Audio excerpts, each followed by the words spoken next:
আপনাদের আমরা জানাতে চাই যে জনাব মঞ্জুরুল হাসান মুন্সির 3টি ব্যাংক এবং আর্থিক প্রতিষ্ঠানের সাথে ঋণের ব্যাপার ছিল।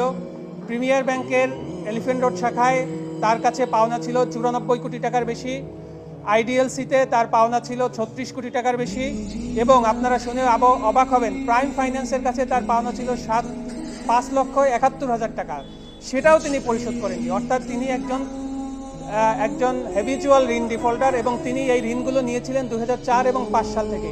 এই ঋণগুলো তিনি কখনোই পরিশোধ করেননি, যার ফলশ্রুতিতে 2008 সালের নির্বাচনে তিনি অংশগ্রহণ করতে পারেননি, 2014 সালে হয়নি, 2018 সালে তিনি আদালতের আদেশ নিয়ে চেষ্টা করেছিলেন নির্বাচনে অংশগ্রহণ করার, কিন্তু তখন আবার আপিল বিভাগের আদেশে তিনি তার আদেশের ফলশ্রুতিতে তিনি কিন্তু নির্বাচনে অংশগ্রহণ করতে পারেননি। অর্থাৎ যখনই বাংলাদেশে একটি নির্বাচন আসে তখনই এরকম ঋণ ডিফল্টাররা তারা এসে আদালতকে ব্যবহার করে কোনো না কোনোভাবে একটি আদেশ নিয়ে নির্বাচনে অংশগ্রহণ করার চেষ্টা করে।